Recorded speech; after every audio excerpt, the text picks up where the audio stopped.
In our last lecture, we examined the very important concept of signal orthogonality. So let's review quickly what we mean by orthogonal signals.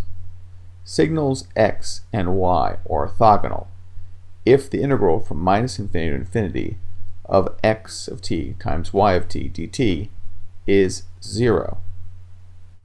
In our last lecture, we saw several examples of orthogonal signal pairs.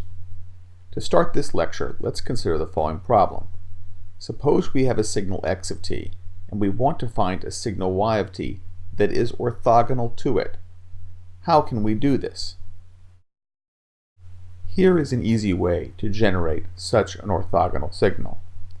So start off by picking a convenient point in time where you can easily determine the area under x of t to the right and the area under x of t to the left of this time. Let's call the area to the left a sub L and the area to the right a sub R. Let's name the convenient point in time capital T. Now here's how we'll create the signal y of t, which is orthogonal to x of t. We'll let the signal y of t be equal to a sub r in value to the left of capital T and equal to minus a sub L in value to the right of the time capital T. So here's a graph of this signal y of t. You note it has the value a sub r for all points to the left of capital T, and it has the value minus a sub L on all points to the right of capital T. It's easy to see that the product of the signals x of t and y of t has an area AL times AR to the left of capital T, and it has an area of minus AL times AR to the right of the time capital T. So the total area under the curve x of t times y of t, that is the integral from minus infinity to infinity of x of t times y of t, that total area must be 0. Of course, this means that the signals x of t and y of t are orthogonal.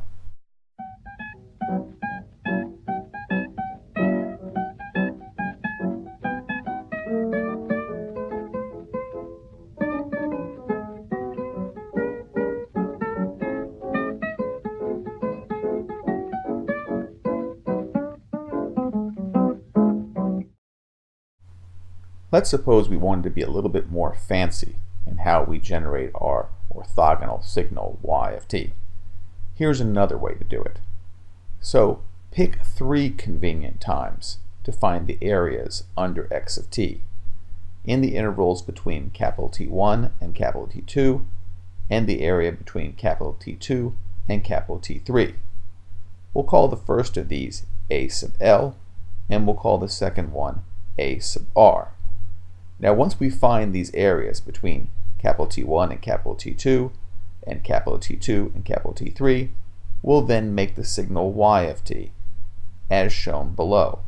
We'll make it equal to a sub r in the first interval and minus a sub L in the second interval. We'll set the signal y of t to be 0 outside these 2 intervals. Now with y of t chosen in this fashion, the signals x of t and y of t will be orthogonal. Now to close this lecture, we'll explore one more property of orthogonal signals. So suppose that signals x1 and x2 are orthogonal, and that we create a new signal by adding them together. So we'll add together x1 and x2 to form x. The energy of signal x can then be found. We'll simply just substitute in for x, x1 plus x2. We'll square it. We'll expand out that product, and then we'll separate it into integrals. And you'll note that the integral of x1, x2 will be equal to 0 because x1 and x2 are orthogonal.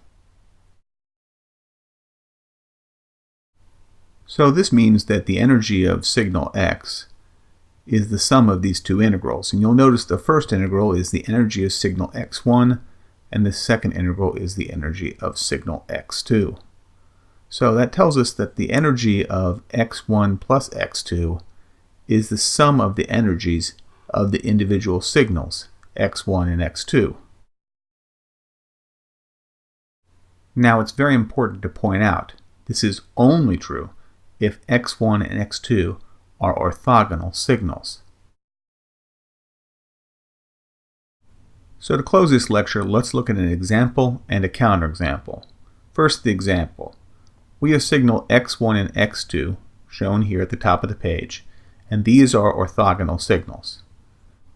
We'll denote the energy of signal x1 as E1, the signal x2's energy is E2, and then when we add x1 and x2 together to get signal x shown at the bottom, we'll find its energy is E1 plus E2.